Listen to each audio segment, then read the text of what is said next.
Smoke signals from around the campfire.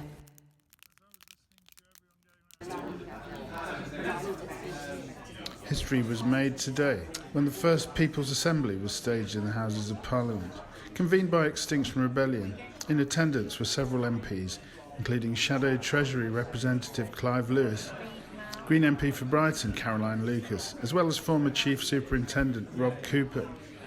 We split up into groups, specialising in areas such as economics, health, farming and environment, and each group submitted 3 framework questions as outcomes from their group discussions.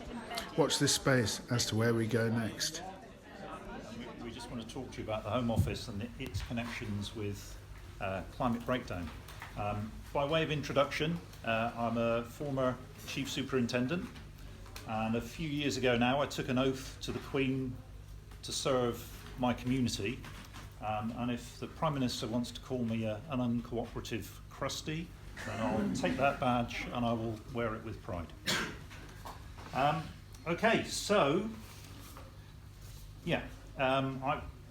my police experience, I know what an emergency looks like. I know how important it is. You hear in the NHS, you hear about this golden hour dealing with critical incidents, and it's very much the same in the police. And just to put that in the context of climate breakdown, you know, if you're behind the curve, you have to run like mad to catch up, because until you catch up with whatever it is you're dealing with, and until you get in front of it, you will actually never deal with it. And we are so far behind the curve, we can't even see it. So that's the context that we're operating in. And the 3 questions that I have for the Home Office, that they're all to do with that context about we need to move now and we need to move fast because we are so far behind the curve. And the 3 questions I have, and I'm going to unpack them in a moment, but do you know what the future holds? It's a simple question. Yeah? You know, if you're planning for the future, and you've got you're making bids for budgets and all this kind of thing, then you need to have an idea of what you're going to face. And in that future, what are the timescales, not for things like floods, which are in the current risk assessments. You know, we've all seen how people didn't lose their lives on the Isle of Man last week. I don't know. But so when I'm talking about major incidents, today I'm talking about mass migration, food shortages, civil unrest, and as Sir David Attenborough puts it, the collapse of civilization, which he doesn't give it a year, but he says it's on the horizon, just in case you didn't know. And the final question is, and this is a personal one for me because you know, I used to work in the police, but how are you going to protect our current serving emergency personnel? Whaley Bridge, you know, the police officers and other emergency services walked into a town which was underneath a dam that could have collapsed at any moment to evacuate the residents of that town. And that's 2019. You imagine what it's going to be like in 2050. So the Home Office has got some serious thinking to do. So it is all about planning, okay? And because that planning will have an effect on operational policing. And to answer those 3 questions that I've just articulated, the Home Office needs to know where it's going to get its information from. And currently, the National Risk Assessment and the Climate Change Risk Assessment, these are actually 2 different documents, I'm not quite sure why, but they're both reviewed every 5 years. Well, in 11 years' time, if you achieve what the IPCC wants us to achieve, then we will have reduced our carbon emissions by nearly half in 11 years. And that's just 2 cycles of a risk register. It's ridiculous. Once every 5 years. It's just not good enough. And the horizons, they only go out 5 years. So again, you know, it's not in terms of critical incidents, it's not doing the right sort of thing. We already know, people have already described London in 2050 being as hot as Barcelona. So there are police officers out there today that will be serving in 2050, and they will be dealing with that kind of thing, and of course around the country. So the information, where we get it from, is critical, and I'd like to know that they've thought about that. And the risk assessments that I've read, I think maybe because they're time lagged, they're a couple of years old, but when you look at what's coming out of the UN in 2019, you know, as I say, it talks about crop failure, food shortages, civil unrest. None of those things feature in our national risk assessments. So the Home Office, you need to think about how you're going to maintain a policing by consent model when you're asking police officers to stand between a parent and the food for their children. How are you going to do that? Okay, so just to go back to the three questions again. These are, what does the future hold? Where are those big events on that timeline? And how are you going to protect my serving colleagues? And when you've written that plan, then perhaps you'd like to trot along to number 10 and tell the Prime Minister, do you know what, this is really scary stuff and it's time to declare a climate emergency. Thank you so much. Thank you for that. My favourite TV programme, of course, is West Wing. And I love the bit where President Bartlett is being advised by his Chief of Staff, Leo McGarry. He's just about to do a big media interview. And Leo McGarry leans forward and says, you know, never forget, always challenge the premise of the question. So challenging the premise of the question we've been given just now, talking about these different departments. Of course, we do need to talk to the different departments of government. But I think what we also need to do is to say that individual departments, each doing their own thing, doesn't work, and the climate emergency needs to be at the heart of government. And I think one of the problems, and I've been asked to speak about DEFRA, but one of the problems when it comes to the Department for Environment is that it is the weakest department, really, just about in the whole of government. It doesn't have influence, it doesn't have powers, and always, always, the Treasury is the one that wins out over anything that DEFRA might try to do. And just seeing what's happened in recent budget rounds, you always see that it's DEFRA budget that gets the biggest cuts. And as a result, for example, you see that the Environment Agency, Natural England, all of these organisations that are supposed to be set up and funded by DEFRA to protect our natural environment are being absolutely slashed in terms of numbers of people working in them and the amount of finance that they have. And so I guess I would say the first thing I think we need to do is to make sure that climate and the ecological emergency are priorities for every single department and that it doesn't get siloed off into DEFRA. Because I'm just struck by so many of the things that people have been saying today, you know, have impacts that are wider and bigger than any individual department. And that's why we need to have a much more comprehensive approach. And Andrew kindly mentioned the Green New Deal bill that Clive and I are putting down. And if you look at the measures that are needed to deliver that Green New Deal, in other words, that massive decarbonisation programme, but a decarbonisation programme that is being done in a way that reverses inequality at the same time, that is and has to be the preserve of every single department of government, not just one. Looking at the kind of remit of DEFRA in particular, I was just looking at some of the most recent figures about what's happening to nature, and I think one of the things I would like to say is that we also should maybe try and move away from words like biodiversity and natural capital and all of these words that really remove us from the reality of what we're talking about. What we're talking about is nature. What we're talking about are the amazing species that we are lucky enough to share this extraordinarily fragile planet with. And sometimes I feel that the language gets between us and the reality. And so looking at the statistics, you know, I can read the UN report that said that 1 million species are now threatened with extinction. What does that feel like, 1 million species? It's kind of almost impossible to get your head around. Or just last week, the RSPB released their latest report into the state of nature here in the UK, and they said that over 40% of species have declined since 1970. We've lost 130 species from the UK altogether.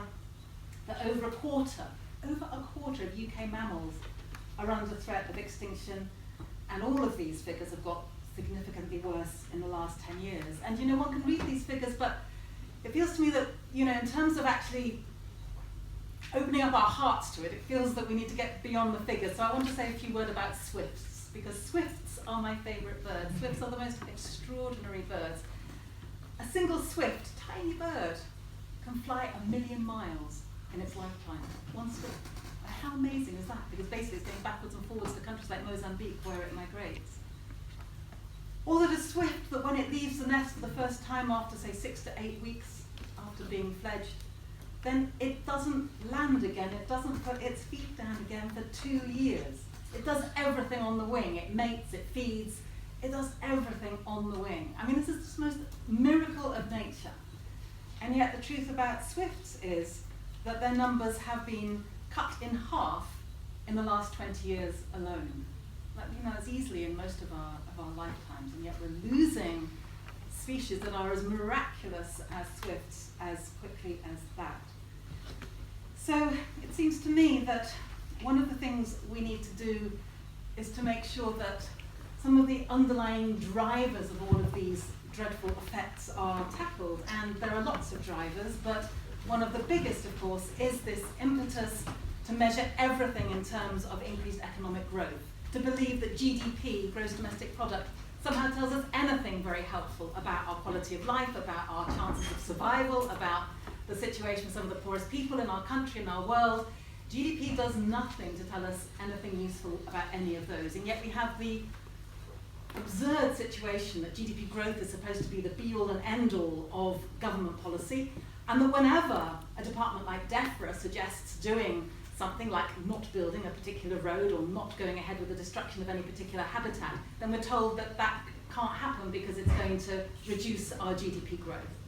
And so my first big question to DEFRA, and indeed to the rest of the government, is when will you understand that business as usual is quite literally killing us and the species that we share this planet with?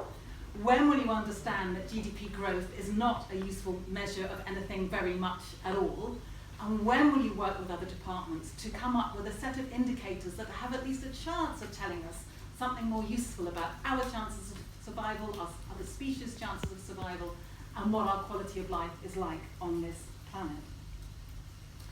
I wanted to say a few words as well about the science, because again, Greta Thunberg, of course, famously says, you know, just follow the science, and it sounds such a simple thing, just like, you know, Extinction Rebellion, you say tell the truth, and again, suddenly in today's world, telling the truth is one of the most radical acts that you can demand. But when it comes to the science, it is quite extraordinary that, for example, the science around pesticides is pretty well known, and yet we've got DEFRA absolutely turning its face against the science on everything from the infamous badger cull, which, as we know, is actually making the situation of bovine TB, a very serious situation of bovine TB, probably worse and certainly not better. But when it came to pesticides, I was noticing that the EU has put an obligation on authorities to obtain independent scientific advice in order to inform its pesticides policy. DEFRA has changed the wording to, you know, which did say originally to require that they obtain independent scientific advice. DEFRA changed that to they may obtain independent scientific advice where it considers it appropriate to do so.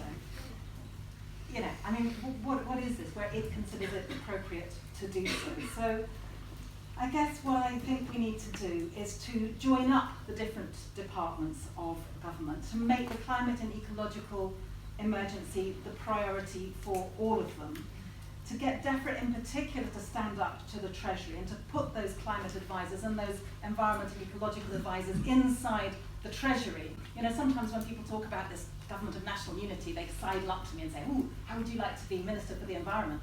And, well, thanks very much, yes, but actually I'd rather be the Chancellor, because until we get into the Treasury, we are not going to make the difference that is needed. And I'm hoping all of this is teeing up Clive any minute to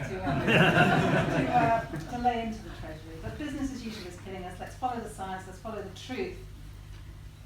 And let's just basically get away from thinking that what we're talking about is something that is outside of ourselves, and what we're talking about is actually something that absolutely affects all of us inside of ourselves as well. Thank you so much, Carol. And I feel I can say a few words on that. First thing to say really is I'm just really touched and proud that Caroline considered me as a partner in crime for the Green New Deal bill that they're putting through. I've had a little bit of trouble about this in my own party. And the way I think about it ultimately is this, you know, in the future, those generations won't appreciate if things are collapsing around their ears if I turn around and say, but she was in a different party for me. It really is going to have no meaning to anyone. Tribalism has to be kicked into touch when it comes to this issue. We have to work together to make sure that we can achieve it. The first past the post system, that is difficult, but we're clever, smart people. We can work our way around it, and that's what this needs. So in terms of the Treasury, just very quickly, by Caroline, my role is as Shadow Minister for Sustainability. It's the first role of its kind, and what this signals is that the next Labour government understands that the Green New Deal, the Green Industrial Revolution, the environmental issues that are at the heart of what we're here about today are going to have to be front and centre of everything the Treasury does. It will have to be the driver for this. And we set up a working group with climate physicists, economists, environmentalists, people who came in, who gave us advice on biodiversity, and we tried to put together a package of changes and policies, fiscal policies in some ways, that the Treasury can then begin to implement. And one of the first things we did was rewriting the Green Book. We didn't rewrite it exactly, because the Green Book is a quite dense body of work. But what we did do was we've written a very complex set of notes for civil servants. This hasn't been published, but it basically puts, as Jamie was saying when I came in, it puts the environment, social responsibility, and inequality at the heart of the computer, if you like. The Green Book is a computer, and what civil servants do is politicians come to them and say, we want to spend money on this, and they go, okay, and the computer's been pre-programmed, and you type in, we want to spend billions of pounds on retrofitting homes. At the moment, if you put that in, you'll come out with a big fat raspberry, because it doesn't fit the criteria, very neoclassical, neoliberal criteria for what a good return on that government money and investment is. We want to change the programming of that computer, so when we put it in, it says yes, yes, yes. So that's one of the first things we've done, and that's been completed. That will, if there's a Labour government, one of the first things that John McDonnell will do is hand that to the Permanent Secretary of the Treasury, and they will go away and recalibrate and re-change that computer. So that's one of the first things that we've done. And that will mean, hopefully, that local mayors will be able to have the powers and the funding that they need, the funding definitely, to be able to go away and do some of the great things and the great ideas that they've got. Another thing which isn't specifically Treasury, but which I think links into that, is devolving power. We are probably the most centralised state, including in, if you include China, communist China, we're one of the most centralised countries in the world. In fact, there's a story that in the middle of the 1980s, some Russian diplomats couldn't believe how centralised the state of the United Kingdom was, more centralised than the Soviet Union. So that needs to change at a rapid pace of knots. What central government needs to do is provide the funding and the framework and the tactics, and then what local politicians and local people need to do is work out what works for them. How do they get there in a just way to their ultimate goal? And I think that's something that is going to be very difficult amongst politicians and political parties, which have always understood power to be gathering all the levers to themselves. You've got to let 1,000 flowers bloom, and that's going to be critical.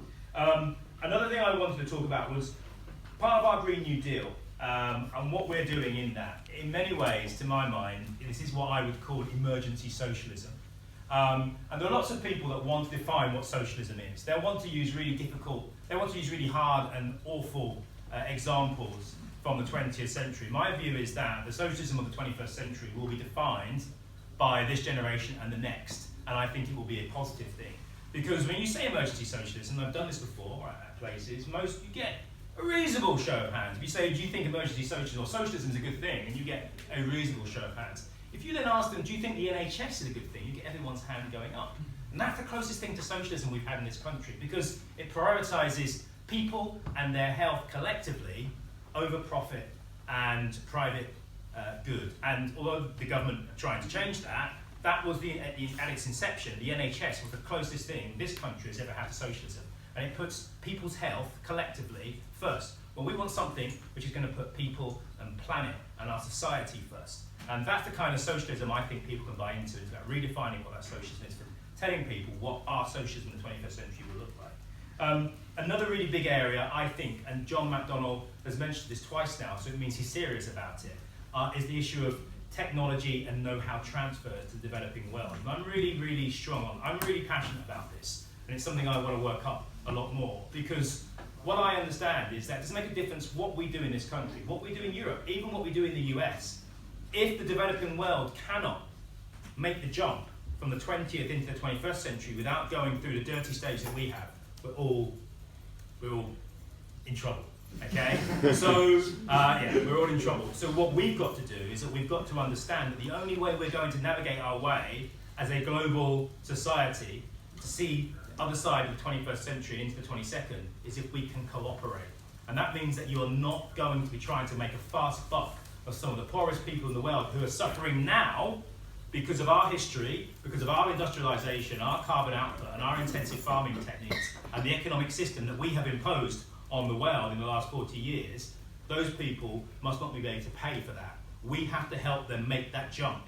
And that's something which I don't think politicians in the United States or across Europe are actually talking about anywhere near enough, and that's something that we're going to have to. And the last thing I'm going to say is about the Treasury needing to help structure resilience within our society. And I don't just mean economic resilience, I also mean political and social resilience, because there are going to be systemic shocks that hit us. There are going to be more demagogues, more fascists, more attacks on our democracy, and we have to make sure that our democracy is also resilient to those challenges in the future. Thank you so much. So these were our speakers for today, to make it effect on what the plan needs to be. What's the plan is the question. What's your plan when you're thinking about different departments? First is how can we put in place systems that educate our young people, particularly the urban young people, to get an understanding of what food actually is and how it is produced, and build that connection. And the second part of that same question is is education. So children, especially in city areas, and farmers who are currently the decision makers and the ones that are making stuff happen on the ground. How do we get education out to them to transition to carbon neutral farming systems? So the second one is, how do we put in place research, exploratory research, to develop these ideas, mainstream these ideas and make them happen? The third is, how do we put in place local food networks connecting producers and consumers, be it private people or schools or organisations, online food directories, resilience to reduce dependence on imports, build our local production systems, creating local employment as much as we possibly can for young entrants into farming, and we need to get on with it right now. Thank you so much. Do we have another circle for DEFRA? Can't remember now. Yes, we did. No, okay. So do you want to carry on here? We have housing. Is it housing? Just before we do, I'm just going to mention that we've got 16 minutes before we close. I think we've got about 9 groups. We can do the maths. That's probably a couple of minutes each. Okay. Okay, 3 questions for housing. How will you plan and fund to retrofit the UK's existing building stock? How will you plan and fund all new builds to be zero carbon, carbon negative, and have net gain of biodiversity? And how will you move to price parity between electricity and gas? We also were working on energy, which maybe Jules can extemporise. Yeah, business energy and industrialist strategy, really from Dale. Why aren't we allowed to build onshore wind? Why are fossil fuels subsidised and the renewable energy taxed? Those are my questions. Our questions for days. Thank you, Jules. Then did we have here? We had, is it transport and education? I don't know which one you put in. Yes, 2. Go ahead. Go on. No. Okay. How will you fund lifelong skills training for sustainable development? when are we going to realise that transport is about moving people, not vehicles? And why is all the power in Whitehall so kind of a call for decentralisation? Thank you so much. Thank you. And I'll move over here. What did we have here? Oh, the Treasury. What? Treasury. Treasury, please go ahead. Okay. So what do we need to change to implement a Green New Deal? How do we break the stranglehold of a centralised spending policy? And do we need a new codified constitution to guarantee and clarify our rights and the role of power? Thank you so much. We had another treasury here. Is that right? Yeah. No. So we've got three. One is, how does the Treasury ensure the country stays within its resource and carbon budget in a just and equitable manner, globally equitable? How do we harmonise monetary and fiscal policy to accord with the necessity of global climate and ecological justice? And the third one is, how does the Treasury tackle the power of the 1%? Okay, lovely, thank you. And what did we have in that corner? So we'd like to ask the Home Office, will you take this seriously and will you take the lead on acting as if there is an emergency? Secondly, will you set up a cross-departmental task force and be prepared to share your budget? And thirdly, when the shit hits the fan, how can you be sure that the police the police are responsible for a fair distribution system? Thank you so much, Peter. And then we had one more here, which was health. Yeah. So I'll ask to the Department of Health, how do you plan to ensure that we change the culture and environment that people are living in to maximise prevention of ill health and promote physical and mental well-being, and that this is embedded as a requirement in all government departments? 2, what is your plan for dealing with the direct and indirect health effects of the climate crisis? And finally, how will you ensure the NHS and its supply chains are effectively decarbonised by 2025? Thank you so much. So I would like to collect all the notes that you've taken in each group, if that's okay. Will you put them on the chair here, please? A lot of questions, but the one which has the most votes is, can't all production of petrol and diesel cars be stopped immediately so that bad choice is not available and the cost of environmentally kinder cars would immediately come down?